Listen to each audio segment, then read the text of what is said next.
Persigawa dibentuknya tanggal 7 Juni 87. 87. Iya, sekarang udah 35 tahun. 35 tahun ya. Iya. Gila. Itu dulu yang terbersit di kepala Abang tuh bikin Persigawa apa sih sebetulnya? Ya, saya mengumpulkan anak-anak ya supaya tidak jauh dari kenakalan. Gitu.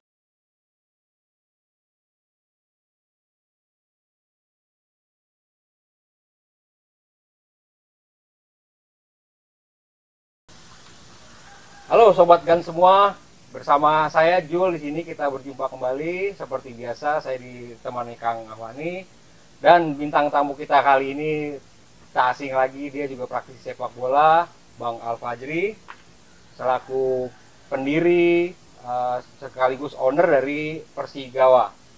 Gimana Bang kabar? Alhamdulillah baik. Alhamdulillah baik ya, Kang. Baik. Baik. Lama nggak ketemu kita nih ya? Iya. Udah berapa minggu yang lalu ya? Makanya setiap ketemu kita ngobrol panjang. Yang jelas soal sepak bola. Nah, untuk mempersingkat waktu nih, saya mau tanya sama Bang Al-Fajri ini selaku owner sekaligus pendiri, gimana nih Bang selama PPKM ini? Ya, terus terang aja, selama PPKM ini sangat pengaruh bagi pembina sepak bola. Ya, karena kan lapangannya itu ada yang latihan yang di lapangan itu dikelola oleh Sudin ya, Sudin, suku ya. dinas masing-masing tuh di wilayah Jakarta. Iya. Nah itu ditutup semua, Oh. karena kan mengikuti aturan gubernur. Oh, PPKM ini ya, tidak Iya. boleh ada keramaian gitu ya. Iya, Terus? dari Maret sampai sekarang. 1 tahun berarti? Lebih ya? Lebih. Itu gimana? Untuk perkembangan anak-anak nanti untuk latihan tetap berjalan tapi? Kalau untuk aktivitas sekolah sepak bola tidak 100%, ya paling cuma 50%. 50%. Iya. Itu seperti apa ininya Bang? Latihannya apakah hanya latihan dari rumah atau ada kompetisi atau seperti apa? Satu, kita kan di SSB ini punya grup masing-masing kelompok umur. Ah, Ya, kita tahu bahwa PPKM ini ya karena lapangannya terkendala dengan lapangannya ditutup, ya paling kita sarankan kepada masing-masing usia kelompok umur itu, ya kan masing-masing pada punya bola nih, ya suruh belajar latihan di rumah, Oh, passing, tutorial ya kan. lewat media sosial gitu ya? Iya. Di samping itu juga kegiatan kita supaya tidak vakum banget untuk kumpul. Ya paling kalau ada sparring-sparring itu juga di luar DKI. Pinggiran. Terus ada turnamen-turnamen. Nah itu paling banyak memang di luar DKI ada turnamen walaupun masih PPKM. Tapi kalau di DKI sendiri masih berat ya? Masih berat Jadi nanti bikin turnamennya di luar DKI. di luar DKI. Tapi antusias dari anak-anak itu tetap tinggi? Ya tetap tinggi, ya Tinggi. walaupun ada juga beberapa orang tua melarang. Ya paling itu hanya cuma sekian persen aja gitu. Tapi lebih antusias lagi anak-anak walaupun PPKM namanya anak-anak ya udah seneng banget. Senang, yang penting dia bisa, Iya. hobinya bisa tersalurkan Iya, gitu ya? tidak pernah latihan tapi kalau soal bertanding udah Nomor 1. nomor satu. Tapi kalau untuk Persigawa sendiri sekarang udah ada berapa sih Bang ininya? Persigawa membuka sayapnya, melebarkan sayapnya, ada di wilayah selatan. Nah itu ada Persigawa Ciawi. Selatan Jakarta maksudnya atau gimana? Iya, selatan Jakarta, wilayah selatan Jakarta. Nah itu ada Persigawa Ciawi, Persigawa Cigombong, Persigawa Cijeruk. Nah itu wilayah Sukabumi semua, baik kabupaten maupun kota. Nah terus wilayah timur, nah itu ada binaan Persigawa di Kerawang sama di Purwakarta. Purwakarta. Iya. Oh, tapi untuk pola pembinaan sama antara Persigawa yang di Selatan Jakarta, di Timur Jakarta atau dengan Jakarta sendiri pola pembinaan sama? Kita sama. Satu apa istilahnya apa ya? Satu kurikulum lah seperti Satu itu. kurikulum. Betul, satu kurikulum. Kita mengacu kepada pembinaan baik usia, ya saya sebutlah artinya usia 10 tahun, usia 12 tahun, 14 tahun, 16 tahun, sama 17 tahun. 17 tahun. Kita tidak membina senior. Oh, karena jadi sesuai dengan nama Persigawa. apa sih Bang Persigawa itu? Persigawa itu artinya Perkumpulan Sepak Bola Indonesia Gawang. Indonesia Nah, Gawang. di mana tempat anak-anak ini berkumpul nih. Oh, iya Itu. iya. Nah, dulu zaman saya kecil, waktu kompetisinya itu ada gawang C, ada gawang D ya, gawang D 10 tahun, gawang C 12 tahun, ya kan? Terus ada gawang B 14 tahun, gawang A 16 tahun. Nah, itu udah lain. Setelah gawang A ada remtar. Beda lagi tuh ya. Iya, itu masing-masing punya kategorinya gawang. Kalau sekarang kan dikelompokkan usia, kelompok umur. Emang kalau Persigawa di awalnya dibentuk tahun berapa sih, Bang? Persigawa dibentuknya tanggal 7 Juni 87. 87. Iya, sekarang udah 35 tahun. 35 tahun ya. Iya. Gila. Itu dulu yang terbersit di kepala Abang tuh bikin Persigawa apa sih sebetulnya? Ya, saya mengumpulkan anak-anak ya supaya tidak jauh dari kenakalan. Itu aja. Ya, Ya, jadi mungkin saya arahkan ya bagaimana ya mempunyai akhlak yang baik, fisik yang baik gitu kan, dan mental yang baik.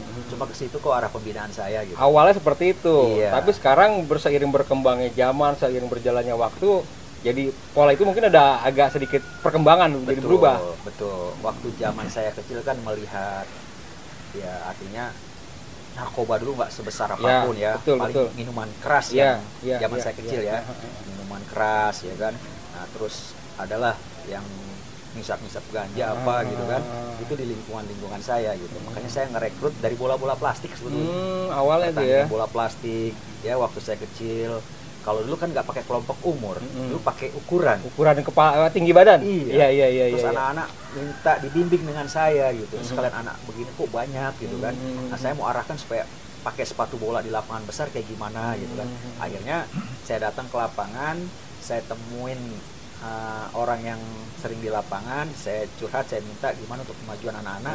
Ya dari situ saya dapat. Saya bawalah anak-anak latihan di lapangan besar. Ya. Ada yang pakai sepatu bola, ada yang pakai sepatu ket. Makin lama makin ke depannya, makin lama makin banyak. Ya disitulah artinya saya mendaftarkan diri supaya legalitas saya ada. Ya saya salah satunya saya masuk anggota Aspot PSSI Jakarta Timur. Oh, sampai sekarang masih jadi anggotanya ya? Sampai sekarang. Itu usia yang cukup lama juga ya, Kang ya? Iya. Kalau 35 tahun itu yang panjang ya menurut saya sih untuk sekolah sepak bola atau akademi sepak bola tuh panjang, karena kan kita tahu kan banyak orang mendirikan akademi atau SSB itu hanya seumur jagung, tapi Persigawa bisa sampai panjang gini, bagus ya. Kalau menurut dari Kang Ahwani sendiri Kalau pembinaan kan memang untuk berkelanjutan. Kalau tidak berkelanjutan bukan pembinaan. Artinya saat gitu ya. Dan juga ada SSB yang usianya atau tergantung sama ada sebuah event besar yang kalau yang terbaiknya itu akan ke luar negeri, itu tiba-tiba di sebuah daerah misalnya Jakarta Timur terdata oleh Aspotnya misalnya 50 bisa 150 gitu ya. ketika ada event besar karena terbaiknya timnya mau ke luar negeri misalnya. Iya, tapi kalau memang Ya itu bukan pembinaan, itu artinya kesenangan sesaat. Kalau pagi ini 35 tahun bukan main-main. iya. Mungkin pengennya saya mulai 74 atau tahun 74 ya udah berarti udah sekitar 40. nggak dihitung 40. nggak dihitung, tapi pasti beliau juga punya kebanggaan ketika anak didiknya atau yang pernah dididik beliau jadi pemain pro atau pemain timnas ya. Pasti ada Bang ya. Ya alhamdulillah Dari binaan Persigawa itu ada. Kalau misalkan satu atau dua orang bisa sebut siapa dulu? M. Robi sama Adam Alis. Oh, ada Malis itu sekarang Iya. sempat main di timnas juga ya? Iya. Itu didikan dari Persigawa juga. Iya, ada M. Iqbal juga. Tapi kalau kita sekarang, kalau kita kemarin nih Kang ya berbicara mengenai filosofi sepak bola Indonesia nih ya, mengenai kayak seperti Akang kemarin bilang Pilenesia. Apakah dari Persigawa sendiri udah menerapkan filosofi Pilenesia itu? Ya sampai sekarang saya masih menerapkan. Menerapkan filosofi Pilenesia itu. Pilenesia. Sebenarnya ada nggak sih perbedaan antara Pilenesia dengan filosofi atau standar yang baku dari FIFA sendiri? Ya untuk nggak pembinaan jauh anak? perbedaan sih, cuma Nggak jauh. hanya nama aja. Nama aja. Iya.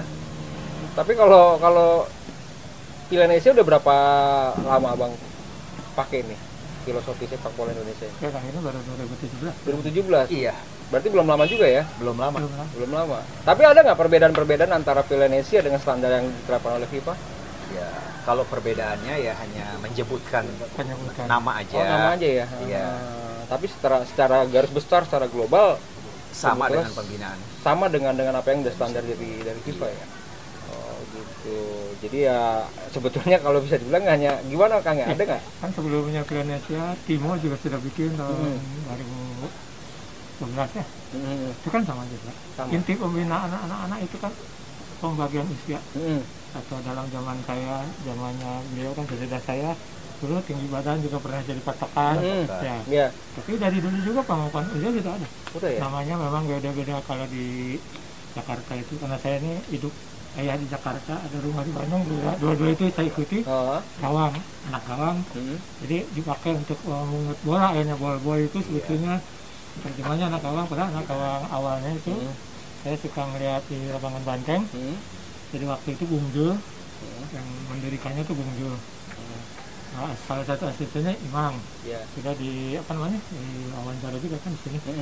Jadi apa yang beliau cerita itu saya kayak nostalgia aja. Flashback lagi. Saya waktu tinggal saya di Harmoni, jadi ke lapangan Banteng kan dekat itu ya. Wah, itu anak-anak kecil, kebetulan di Bandung belum sebagus Jakarta. Bagus Jakarta duluan. Baru setelah itu Bandung. Nah, kalau di Bandung juga namanya dulu bukan SSB. Kalau di sini kan ada apa ya? Grup anak gawang ya namanya. Iya. Kalau di Bandung itu misalnya Uni yang orang udah tahu. Namanya Puan Bibit. Saya itu biasanya namanya camp latihan sepak bola. Jadi belum ada tuh nama SSB awal-awalnya. Emang awalnya enggak. Ya. Cuman klub aja Klub udah aja biasa. Cuman persamanya ada kok kelompok usia. Jangan khawatir. Jadi apa?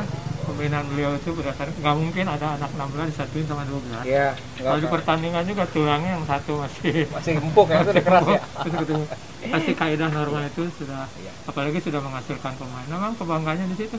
Saya kalah sama beliau, kalau beliau pemain timnas, kalau saya cuma sama pemain Persib, sama Persib kemarin. Jadi kebanggaan itu membuat kita lebih bersemangat.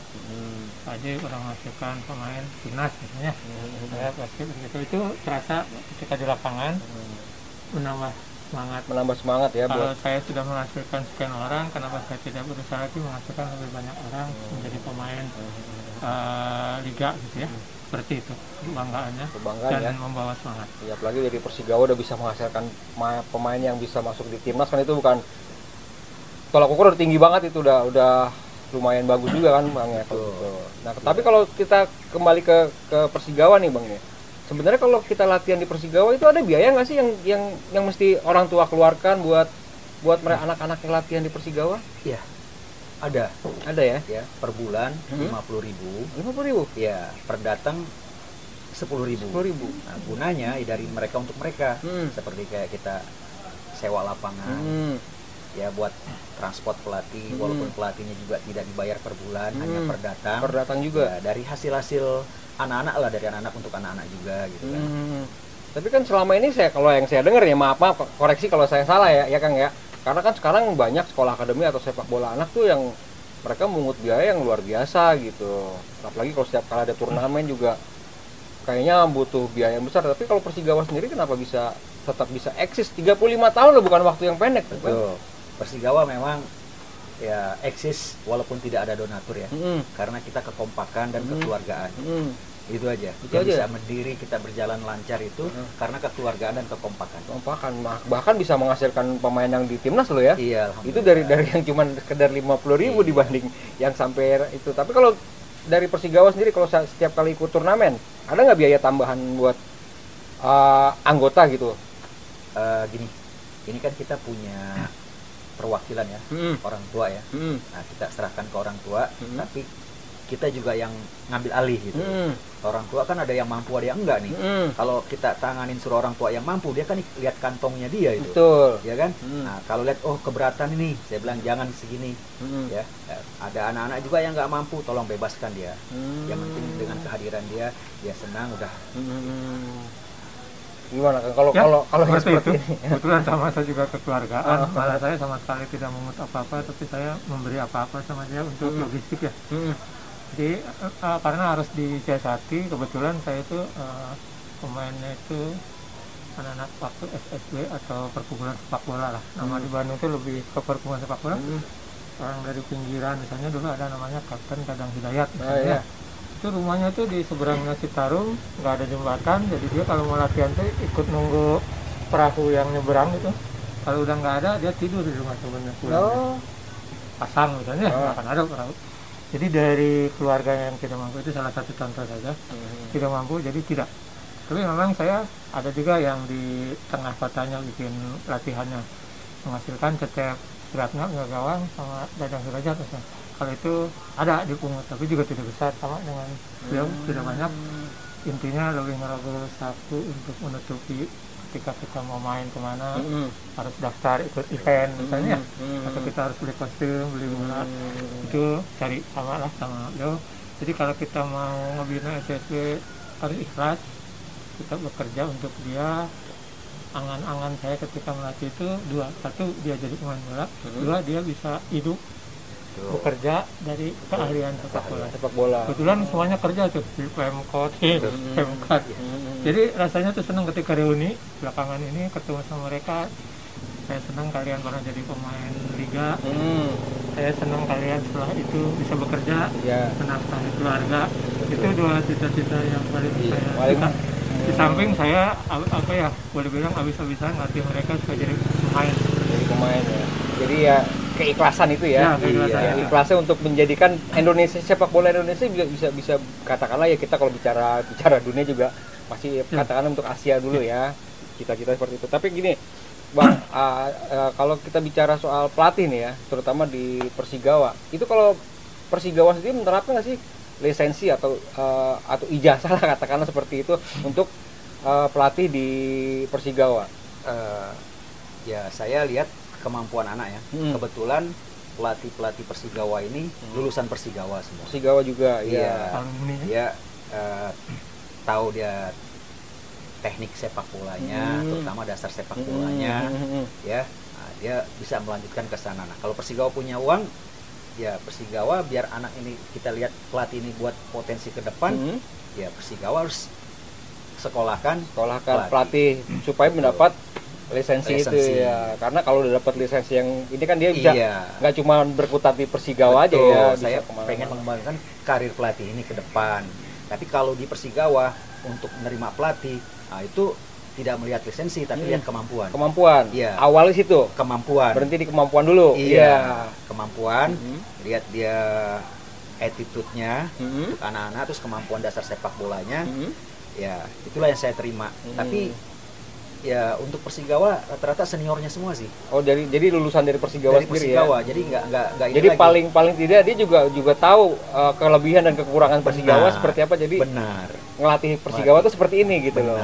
Gitu. Jadi nanti setelah mereka sudah melatih, Persigawa punya tanggung jawab untuk menyekolahkan mereka gitu ya. Iya. Wah, itu bukan hal yang itu luar biasa Kang ya kalau menurut saya, karena kalau sekolah sepak bola lain kan memerlukan pelatih yang memang sudah memiliki lisensi, tapi kalau Persigawa sendiri enggak. Itu jadi kekhasan nanti warna bermainnya, taktik strategi bermainnya, terus disiplin anak-anaknya. Jadi apa namanya, dia menjaga kultur Persigawa. Jadi mirip sama saya juga pelatihnya itu dari lingkungan, dari alumni juga. Jadi tahu betul gitu ya, dapurnya ya, segala macamnya. Malah barangkali saya sama beliau jadi yang menjadi pelatih kepalanya juga kita gitu ya, sampai warna kulit kalau lagi senang melatih itu lebih hitam lah. Jadi apa ya, kasih sayang sama anak-anak, perhatian sama anak-anak, sehingga ada orang tua yang berterima kasih seperti Pak Haji tadi bilang, anak-anak supaya nggak nakal, anak-anak supaya disiplin di rumah, tidur jam berapa, orang tuanya sih kamu berapa, terima kasih, anak saya sekarang teratur hidupnya, waktu makan, waktu istirahat. Kenapa? Dihidupkan di sini, di lingkungan kita ketika di lingkungan sepak bola yang positif ya. Ya, jadi tidak sekedar sepak bolanya. Karena kita melatih tidak mungkin semua jadi pemain. Ada yang jadi pemain, tetapi ada yang tidak. Tetapi yang tidak ini mewarisi sikap perilaku sportif dan apa ya, kompetitif gitu ya, bersaingan secara sehat gitu. Nah, jurusannya yang ini itu yang tidak jadi pemain biasanya jadi pengurus. Yang pernah jadi pemain biasanya jadi pelatih, bareng lagi ketemu lagi kekeluargaan. Mereka tahu cara membina anak-anak seperti apa, jadi paham pendekatannya gitu ya. Kekeluargaan, mulai dari pertemanan di antara mereka, persahabatan, persaudaraan. Itu ciri khas di saya di sana di Bandung, di PSNR namanya. Kalau ini Persigawa. Tapi kalau di Akang sendiri kapan itu dibentuk itunya? Kalau saya formulanya kan saya cerita dulu di anggota PRD namanya Elput tahun 74 gitu. 74. 74. Lama banget. Sekarang masih ada? Masih ada, tapi Masih ada? sudah orang lain. Oh. Saya melanjut dengan adik-adik yang di PSNR. Itu tahun 84 didirikannya. Saya lepas sama temen jadi ketua gitu ya. Terus saya pegang ini. Terus kemarin juga waktu ketemu di Bandung minggu yang lalu, mereka masih tetap di track itu, di jalur yang itu. Kalau kamu pernah dibina, sekarang kamu bina orang. Jadi sekarang mereka dulu pernah latihan situ, sekarang mereka nggak latihan. Ya, sama ngurus gitu ya. Tapi kalau Bang, kalau di Persigawa kan nih waktu itu udah lama ya, 35 tahunan lebih ya. Ada nggak pasang surutnya? Atau suka ada dukanya pegang Persigawa? Pasang surut ada, suka dan dukanya juga Banyak? ada.